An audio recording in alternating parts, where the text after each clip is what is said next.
नमस्कार। आज हम काशी के एक ऐसे हिस्से की तरफ चल रहे हैं जो बिल्कुल अलग है। बहुत ही शांत लेकिन उतना ही ज्यादा ऐतिहासिक। देखिए, जब भी काशी का जिक्र होता है तो दिमाग में लाउड आवाजें और भारी भीड़ ही आती हैं, है ना? लेकिन आज के इस विश्लेषण में हम काशी की एक ऐसी अंडररेटेड और गहरी हेरिटेज को एक्सप्लोर करने वाले हैं जो इस शोर शराबे से मीलों दूर है। तो चलिए बिना किसी देरी के इस दिलचस्प सफर की शुरुआत करते हैं। काशी का नाम सुनते ही सबसे पहले क्या याद आता है? वही भीड़, आरती का शोर और मंदिरों में गूंजती घंटियां। लेकिन जरा सोचिए, यहाँ की सबसे शांत और अंडररेटेड शाही विरासत आखिर कौन सी है? आज हम इसी खामोशी के पीछे छिपी हुई एक बहुत ही शानदार कहानी को डिकोड करेंगे और समझेंगे कि कैसे ये एक खास घाट बाकियों से बिल्कुल अलग खड़ा है। इस सफर में हम कुछ अहम पड़ावों से गुजरेंगे।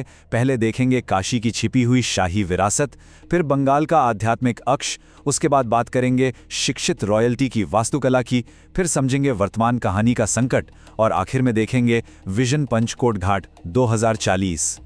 तो चलिए शुरुआत करते हैं अपने पहले हिस्से से, काशी की छिपी हुई शाही विरासत। अब इसे थोड़ा ऐसे समझते हैं। एक तरफ है प्रभु घाट जो अपनी सरल और एकदम सीधी भक्ति के लिए जाना जाता है, और दूसरी तरफ है हमारा पंचकोट घाट जो कल्चर्ड रॉयल स्पिरिचुअलिटी यानी एक सुसंस्कृत शाही आध्यात्मिकता का प्रतीक है। यहाँ की वाइब एकदम ऐतिहासिक है और इसमें कोई शोर शराबा नहीं है। यही चीज इसे बाकी घाटों से एकदम अलग और खास बनाती है। इस खास शाही अंदाज का राज असल में इसके नाम में ही छिपा हुआ है। ये जो पंचकोट शब्द है ना, इसका सीधा कनेक्शन बंगाल रीजन की ऐतिहासिक रियासत पंचायत या पंचकोट राज से है। बिल्कुल वैसे ही जैसे रीवा, दरभंगा और विजयनगरम के राजाओं ने काशी में आकर अपनी जगह बनाई थी, ठीक उसी तरह पंचकोट के शासकों ने भी काशी में अपनी ये मजबूत आध्यात्मिक उपस्थिति दर्ज कराई थी।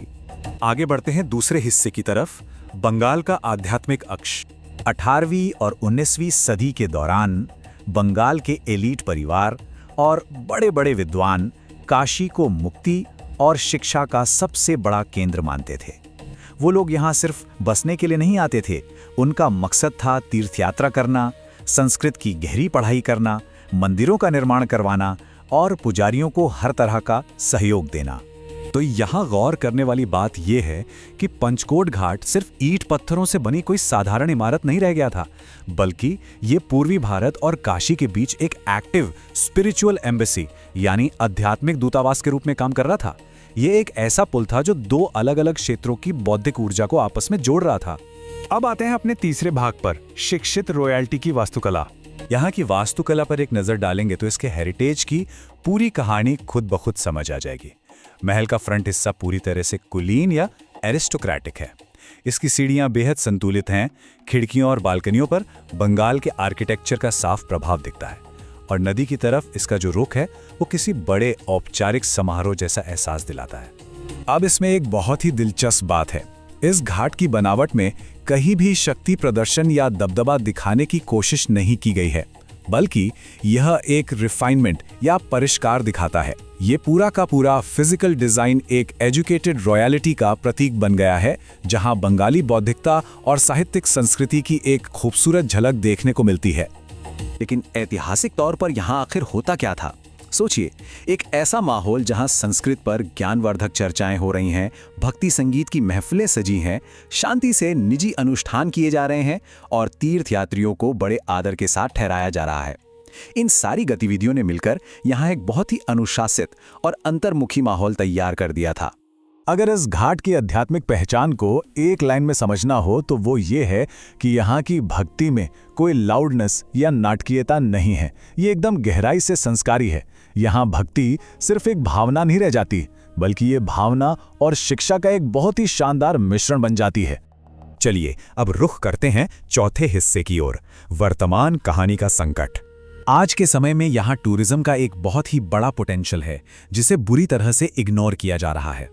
हेरिटेज प्रेमियों के लिए यहाँ एक शानदार शाही इतिहास है, बुद्धिजीवियों के लिए बंगाल काशी का दिलचस्प लिंक मौजूद है, और फोटोग्राफर्स या शांति चाहने वाले पर्यटकों के लिए तो ये शांत और सुंदर माहौल किसी जन्नत से कम नहीं है। पर आज की सबसे बड़ी त्रासदी क्या है? यही कि इस जगह की कहानी सुनाने वाला कोई है ही नहीं। लोग रोज इसके पास से गुजर जाते हैं, पर इसकी ऐतिहासिक अहमियत को पहचान ही नहीं पाते। हेरिटेज को लेकर जागरूकता की भारी कमी है और मुख्य धारा का टूरिज्म इसे बिल्कुल ही अनदेखा कर रहा है। अब बढ़ते हैं अपने आखिरी और सबसे अहम हिस्से की तरफ, विजन पंचकोट घाट 2040। एक पल के लिए कल्पना कीजिए कि अगर इसके पुराने स्वरूप को वापस ले आया जाए तो क्या होगा। सोचिए, यहाँ एक बंगाल काशी म्यूजियम हो, शाम ढलते ही शास्त्रीय संगीत की धुरें गूंजे, क्यूरेटेड हेरिटेज टूर्स चलाए जाएं और बड़े-बड़े साहित्यिक फेस्टिवल्स का आयोजन हो। अगर ऐसा हो गया तो ये पूरी जगह एक नई और बेहद जीवंत ऊर्जा से भर जाएगी। इस पूरी कवायद का अंतिम लक्ष्य क्या होना चाहिए? वो ये कि पंचकोट घाट काशी का इंटेलेक्चुअल हेरिटेज रिवर फ्रंट बनकर पूरी दुनिया के सामने उभरे। एक ऐसी जगह जो सिर्फ एक पुरानी बिल्डिंग भर ना रहे, बल्कि शिक्षा, संस्कृति और विचारों के आदान प्रदान का एक जीता जागता प्रकाश स्तंभ बन जाए। लेकिन यहाँ हमें थोड़ा सतर्क रहने की भी सख्त जरूरत है। सकारात्मक विकास का मतलब है हेरिटेज का कंजर्वेशन करना और स्थानीय लोगों को रोजगार देना। हमें उस अति व्यावसायीकरण या ओवर कमर्शलाइजेशन से हर हाल में बचना है, जहां शोरगुल वाले कैफे और नकली ब्रांडिंग इस ऐतिहासिक जगह की असली रूह को ही खत्म कर दें। अगर इस पूरे पंचकोट घाट की आत्मा को, इसके डीएनए को सिर्फ एक लाइन में पिरोना हो तो वो कुछ ऐसा होगा। यहाँ विरासत धीरे से अपनी पहचान बताती है, बिल्कुल बिना कोई शोर मचाए। आध्यात्मिकता और परिष्कार यहाँ एक साथ इतने खूबसूरत ढंग से मौजूद हैं कि बस महसूस करने की देर है। अगर हम काशी के अन्य शाही घाटों से इसकी तुलना करें ना, तो तस्वीर और साफ हो जाती है। जहां दरभंगा घाट अपनी भव्यता दिखाता है और रीवा घाट अपनी शांति, वहीं इन सबके बीच पंचकोट घाट सच्चे मायनों में काशी की एक रिफाइंड हेरिटेज सोल, यानी एक बौद्धिक शाही विरासत के तौर पर अपनी एक अलग ही पहचान बनाता है। ये विचार वाकई दिल को छू लेने वाला है कि काशी सिर्फ मंदिरों की नगरी नहीं है, बल्कि ये यादों और गहरे संबंधों की भी नगरी है। और पंचकोट घाट उन्हीं पीढ़ियों पुराने दूर के रिश्तों और यादों का एक जीता जागता प्रमाण है, जो आज भी इन प्राचीन दीवारों में जैसे सांस ले रहे हैं। तो चलिए इस पूरी चर्चा को हम एक बहुत ही गहरे सवाल के साथ खत्म करते हैं। आज के इस दौर में जहां चारों तरफ आधुनिक विकास का अंधाधुंध शोर मचा हुआ है, समाज आखिर इन हेरिटेज साइट्स की इस शांत और परिष्कृत आत्मा को कैसे बचा सकता है? इस पर जरूर विचार कीजिएगा। उम्मीद है इस विश्लेषण ने इस ऐतिहासिक धरोहर को देखने का एक नया नजरिया दिया होगा। अगली बार जब भी काशी का जिक्र आए तो इस शांत विरासत की गूंज जरूर महसूस कीजिएगा। अधिक जानकारी और अमेजिंग टूर पैकेज के लिए विजिट करें www.jullutrip.com। कॉल या व्हाट्सएप भी कर सकते हैं 8881705500 पर।